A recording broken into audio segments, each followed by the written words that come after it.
Oke, balik lagi video menyambung diskusi pembahasan sebelumnya.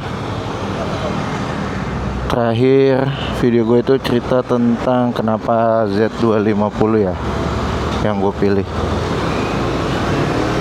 Sekarang mau bahas apa yang udah gue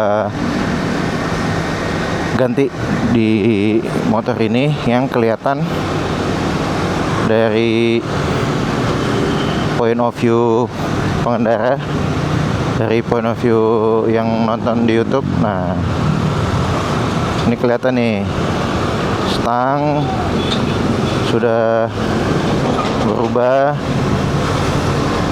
windshield juga nambah panjang,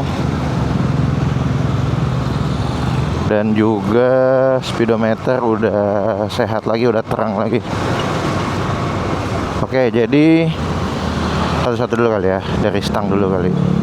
Nah, stang kenapa diganti? Karena ya sebenarnya nggak ada alasan yang gimana-gimana, cuma penasaran aja. Waktu lihat di beberapa video YouTube ada Om Tribowo ya dari Grid Auto kalau nggak salah, itu dia mengubah Z250-nya jadi setelan touring adventure, salah satunya dengan mengganti stang dan juga windshieldnya juga ditinggiin gitu. Nah, stangnya pakai apa? Stangnya ini pakai punya Kawasaki W175 TR. Jadi ya gue nyari aman aja karena sudah ada yang pakai dan opininya juga nyaman. Jadi ya gue ikutin aja lah, pakai tipe yang sama, walaupun pastinya ada beberapa opsi lain ya di sisi stang kalau yang model tinggi gini. Nah, stang awalnya kan memang agak nunduk ya, tidak senunduk yang sport, tapi lumayan nunduk. Udah dikasih racer pun masih tetap kurang rileks lah gitu. Akhirnya kenapa dibikin kayak gini. Nah, apa yang dirasa setelah mengganti stang ini? Kalau gua ngerasa jujur jadi agak lebih rileks sudah pasti, karena lebih tegap, lebih lebar. Tapi yang agak di luar ekspektasi itu ternyata buat manuver, buat nyalip-nyalip, belok-belok tuh malah lebih enak gitu, lebih pede gitu buat bawa motornya. Gua nggak tahu kenapa, apa mungkin karakter stang lebih lebar itu apakah begitu ya? Gue juga kurang punya ilmu dan pengalaman di situ. Tapi nah itu, setelah mengganti lebih enak. Dan juga untuk perjalanan yang lumayan lama tuh dalam artian sejam ke atas gitu ya di motor, itu ngerasanya tidak lebih capek sih. Karena mungkin bobot tubuhnya kita ini terbagi antara di posisi stang di tangan sama di posisi bokong di tempat duduk. Beda sama stang bawaannya yang bikin kita posisinya agak nunduk. Jadi mau nggak mau mungkin kecenderungan bobot badan lebih banyak bertumpu di tangan. Plus bobot motor ini kan juga lumayan berat. Jadi buat handling, ngejaga, ngekontrol selama riding kayaknya lebih makan tenaga ada. Jadi lebih capek tuh, dalam arti lebih keringetan lah gitu kalau kelar riding tuh, apalagi siang. Nah, itu yang kerasa setelah mengganti. Secara penampilan menurut gua nggak lebih jelek juga, masih oke. Nanti mungkin kapan-kapan gua akan bikin video yang khusus ngebahas motor ini ya, pas lagi parkir standby gitu. Nah, pas mengganti ini itu gue lakukan di luar bengkel resmi karena di bengkel resmi tidak, ya dalam tanda kutip tuh menolak lah, karena tidak merekomendasikan kayaknya. Ya mereka sih bilang ke gue tidak pernah melakukan ubahan seperti ini, jadi biasanya ganti stang standar ke standar gitu. Nah, gue ganti ini di bengkel umum itu yang ada